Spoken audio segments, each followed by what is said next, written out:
નમસ્કાર, મારું નામ શુક્લ પ્રાચી છે। અમે પ્રાથમિક શાળા નંબર 8માં અભ્યાસ કરીએ છીએ। અમે પહેલા ધોરણથી જ સરકારી શાળામાં અભ્યાસ કર્યો હોવાથી અમને 5મા ધોરણમાં CETની પરીક્ષા આપવાનો ઉત્તમ લાભ મળ્યો, જેમાં અમે મેરિટમાં આવ્યા હતા।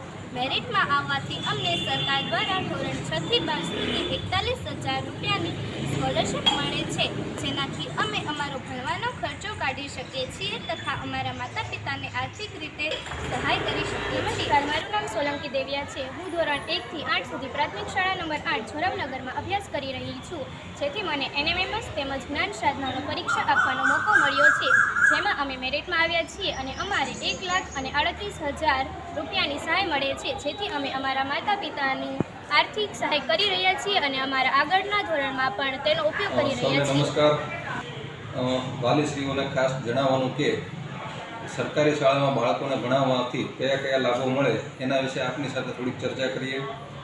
સરકારી શાળામાં ધોરણ 1 થી 5માં અભ્યાસ કરવામાં આવે એ બાળકોને ધોરણ 5ના ચાલુ વર્ષ દરમિયાન CETની પરીક્ષા બાળકો આપી શકે, જેની તૈયારી શાળામાં અમારા શિક્ષકો દ્વારા તદ્દન મફત કરાવવામાં આવે છે।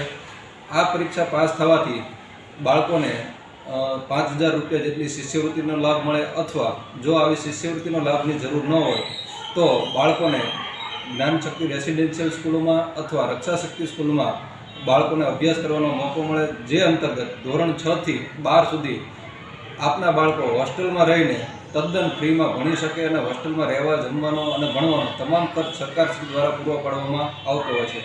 તેવી જ રીતે ધોરણ 1 થી 8 સુધી સરકારી શાળામાં અભ્યાસ કરેલ બાળકોને ધોરણ 8માં જ્ઞાન સાધના અને NMMS જેવી પરીક્ષાઓનો લાભ મળે। આ પરીક્ષા આપવાથી બાળકોને 90,000 જેટલી શિષ્યવૃત્તિ જ્ઞાન સાધનામાં અને NMMSની પરીક્ષા પાસ થવાથી 48,000 રૂપિયા જેટલી શિષ્યવૃત્તિ બાળકોને મળતી હોય છે। આ તમામ પરીક્ષાઓની તૈયારીઓ અમારા શિક્ષકો તદ્દન મફત ફ્રીમાં કરાવતા હોય છે। આ પરીક્ષાઓ એક પ્રકારની સ્પર્ધાત્મક પરીક્ષાઓ છે, જે આગળ જતાં ભવિષ્યમાં બાળકોને નોકરી મેળવવા માટેની સ્પર્ધાત્મક પરીક્ષાઓની તૈયારીના જેવી જ તૈયારીઓ હોય છે। જ્ઞાન સાધનાની પરીક્ષા પાસ કર્યા બાદ પણ ધોરણ 9 થી 12 સુધી આપના બાળકો ઈચ્છે તો જ્ઞાન શક્તિ રેસિડેન્શિયલ સ્કૂલમાં અને રક્ષા શક્તિ જેવી સ્કૂલોમાં, મોડેલ સ્કૂલોમાં બાળકો તદ્દન ફ્રીમાં અભ્યાસ કરી શકે છે। જો આપનું બાળક એક પણ ધોરણમાં ખાનગી શાળામાં અભ્યાસ કરેલ હશે તો આ લાભો બાળકોને મળતા નથી। તેથી આ તમામ લાભો જો આપના બાળકોને અપાવવા માગતા હોય અને ભવિષ્યના નાણાકીય બોજથી આપ મુક્ત થવા માગતા હોય અને આપના બાળકોને ઉત્તમ અને સારું શિક્ષણ આપવા માગતા હોય તો ધોરણ પહેલાંથી જ આપના બાળકોને સરકારી શાળામાં અભ્યાસ કરાવો, જેથી આ સરકારની તમામ યોજનાઓનો આપને લાભ મળે।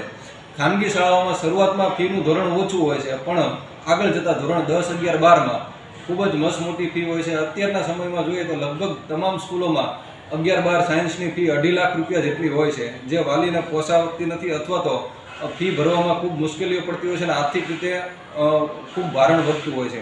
તો આપના બાળકોને સરકારી શાળામાં ભણાવીને CET, જ્ઞાન સાધના, NMMS જેવી પરીક્ષાઓનો લાભ અપાવડાવો।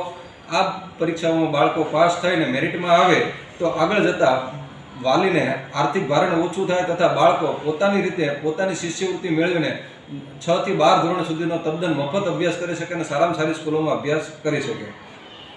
આ ઉપરાંત સરકારી શાળામાં ભણાવવાથી સરકારની વિવિધ યોજનાઓનો પણ આપના બાળકોને લાભ મળે છે, જેમ કે પ્રી વોકેશનલ તાલીમ, જે અંતર્ગત બાળકોને નાનપણથી જ તમામ પ્રકારના વિવિધ ધંધાકીય અનુભવો, વિવિધ ક્ષેત્રના અનુભવો પૂરા પાડવામાં આવતા હોય છે।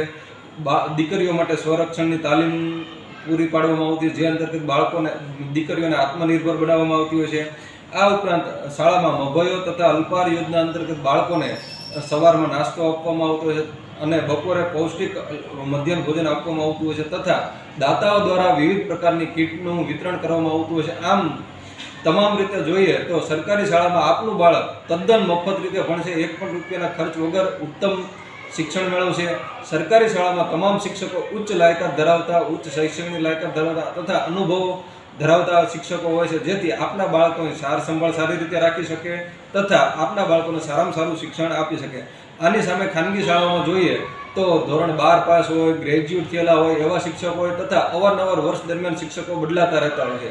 આ બધી તકલીફો સરકારી શાળામાં હોતી નથી, તેથી આપના બાળકોને સર્વાંગી શિક્ષણ મળી રહે, ઉચ્ચ શિક્ષણ, સારામાં સારું શિક્ષણ મળે તથા બાળકોને વિવિધ સરકારી યોજનાઓનો લાભ મળે, તે માટે આજે જ આપની નજીકની સરકારી શાળા અથવા આપણી સરકારી શાળા પ્રાથમિક શાળા નંબર 8 જોરાવનગરનો મુલાકાત કરો અને જરૂર પડે તો વધુ માર્ગદર્શન લ્યો તથા આજે જ આપના બાળકોનો પ્રવેશ કરાવીને આપના બાળકોનું ઉજ્જવળ ભવિષ્ય નિર્ધારિત કરો એવો આપ સૌને વિનંતી. ખૂબ ખૂબ આભાર. Thank you.